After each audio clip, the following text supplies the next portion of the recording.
మాయ చేసినట్టు శ్రీవారిని మోసం చేయాలంటే కుదరదన్న విషయం చంద్రబాబు నాయుడు తెలుసుకోవాలి.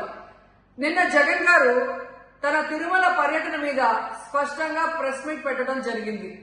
అయినా దాన్ని ఒప్పుకోకుండా చంద్రబాబు నాయుడు తప్పుల మీద తప్పులు చేస్తూ మళ్లీ మాట్లాడతాడు. జగన్మోహన్ రెడ్డి గారు తిరుమల రావడానికి భయపడుతున్నాడు, డిక్లరేషన్ ఇవ్వబడుతుంది కాబట్టి ఎస్కేప్ అవుతున్నాడు అని చెప్పి సూటిగా చంద్రబాబు నాయుడు గారికి చెప్తున్నా. చంద్రబాబు నాయుడు జగన్ గారి దమ్ము ధైర్యం గురించి రాష్ట్ర ప్రజలందరికీ బాగా తెలుసు. నిన్న కూడా ఆయన భయపడేవాడైతే అంత స్పష్టంగా ప్రెస్ మీట్ పెట్టి ఏ విధంగా తన మతం మానవత్వం, తను ఏ విధంగా బైబిల్ చదువుతారు, బయటకు వచ్చినప్పుడు హిందువుల మనోభిప్రాయాల్ని గౌరవించి గుళ్లకు వచ్చి పూజలు చేస్తారు, అలాగే మసీదులకు వెళ్లి ఎలా పూజలు చేస్తారు, అలాగే సిక్కుల్ని గౌరవించి ఎలా వాళ్ళ పూజలు చేస్తారో చెప్పడం జరిగింది. ఈ రోజు మీకు క్లియర్ గా తెలుసుకోవాల్సిన విషయం, మీకు దేవుడు అంటే భయం భక్తి లేదు కాబట్టి ఏంటనేది మీకు అర్థం కాదు. కానీ ఒక భక్తుడికి దేవుడి దగ్గరికి వెళ్ళాలి అన్నప్పుడు ప్రశాంతమైన వాతావరణంలో వెళ్ళాలనుకుంటాడు, ప్రశాంతంగా భగవంతుడిని పూజించాలని అనుకుంటాడు. కానీ ఈ రోజు మీరు జగన్మోహన్ రెడ్డి గారు తిరుమలకు వస్తారని అనౌన్స్ చేసిన దగ్గర నుంచి బీజేపీలో కొందరు, జనసేన, తెలుగుదేశం పార్టీ ఎలా అలజడి సృష్టిస్తున్నారో అందరూ కూడా గమనిస్తున్నారు.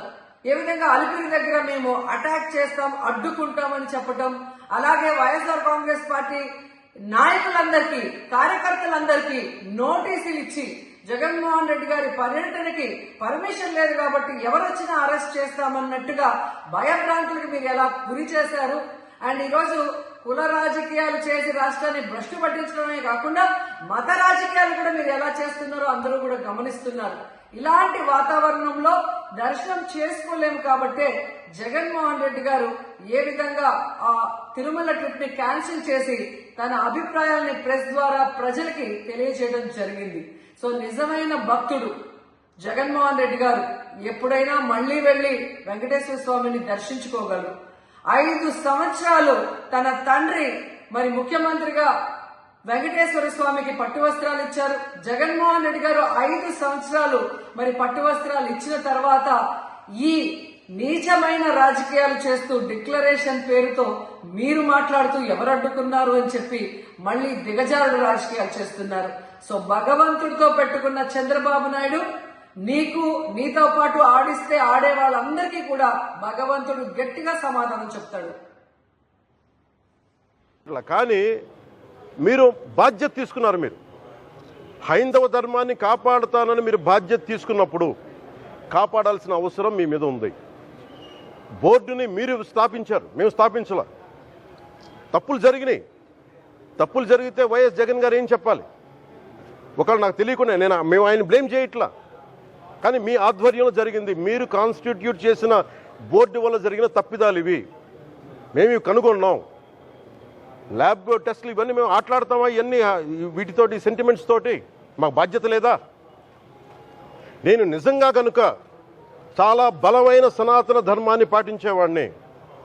చిన్నప్పటి నుంచి పొద్దున్న లేచినప్పటి నుంచి రాత్రి పడుకునేదాకా మా ఇంట్లో రామనామం ఉండేది, రామ జపం ఉండేది మా ఇంట్లో. అలాంటి రామభక్తులం మేము. కానీ రామతీర్థం విగ్రహాన్ని, రాముడి విగ్రహాన్ని శిరచ్ఛేదం జరిగినప్పుడు ఒక సగటు సనాతనవాదిగా, సగటు హిందువుగా, సగటు రామభక్తుడిగా బయటకు వచ్చి చాలా గొడవలు చేయగల సత్తా ఉన్నవాడిని గుర్తుపెట్టుకోండి.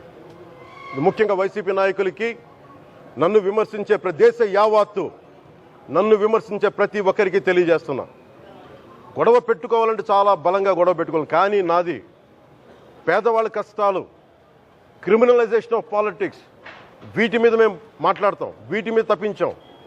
ప్రజలు బాగుండాలి, కాన్స్టిట్యూషన్ వాల్యూస్ని అప్హోల్డ్ చేయాలి, రాజ్యాంగం బాగుండాలి, వీటి కోసం తపన పడేవాళ్ళం.